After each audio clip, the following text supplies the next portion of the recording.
Hello guys, ഇന്നൊരു വാട്ടേറ്റിൻ്റെ day ആണ് കേട്ടോ. അപ്പോൾ രാവിലെ കഴിക്കുന്നത് നല്ല പൊറാട്ടയും ചൂട് ബീഫ് കറിയാണ് കേട്ടോ. ബീഫ് ഉണ്ട് എന്ന് പറഞ്ഞപ്പോൾ തന്നെ ഞാൻ പറഞ്ഞു നമുക്ക് രാവിലത്തേക്ക് ബ്രേക്ക്ഫാസ്റ്റിന് പൊറാട്ട മതിയും. അങ്ങനെ പൊറാട്ടയൊക്കെ നല്ല സെറ്റ് പൊറാട്ടയും ബീഫ് കറിയാണ് രാവിലെ കഴിച്ചത്. ഒരു 11:30 ലല്ലൂണ് വാട്ടിയ പഴമാണ്. പൊറാട്ട കഴിച്ചതുകൊണ്ട് തന്നെ ആളധികം കഴിച്ചില്ല. അപ്പോൾ പകുതിയോളം നമ്മളെ വയറ്റിലേക്ക് തന്നെ പോയി. അങ്ങനെ അടിപൊളി പഴം വാട്ടിയതും കഴിച്ചു.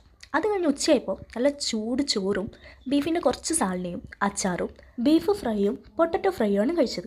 അത് കഴിഞ്ഞപ്പോൾ തന്നെ കുറച്ച് ഫ്രൂട്ട്സ് കഴിക്കാൻ തോന്നി. നമ്മളെ വീട്ടിലുണ്ടായിരുന്ന നല്ല നാടൻ മാങ്ങയാട്ടോ, അതും കഴിച്ചു.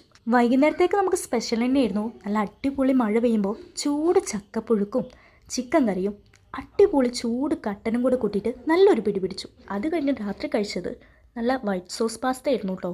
നമുക്ക് പാസ്ത അല്ലാത്തതുകൊണ്ട് മക്രോണി വെച്ച് അഡ്ജസ്റ്റ് ചെയ്തു. അതും ബീഫും. അതും കഴിഞ്ഞ് ഒരു മുട്ടായും കഴിച്ചു. ഇത് നമ്മൾ ഗൾഫ് മുട്ടായിയാണ്. ഇതിന് ഞങ്ങൾ പണ്ടേ പശു മുട്ടായി എന്നാണ് പറയുക. ഇതും കഴിച്ചു. അപ്പോൾ ഇത്രയേ ഉള്ളൂ. വീഡിയോ ഇഷ്ടപ്പെട്ട എല്ലാവരും സബ്സ്ക്രൈബ് ചെയ്യുക.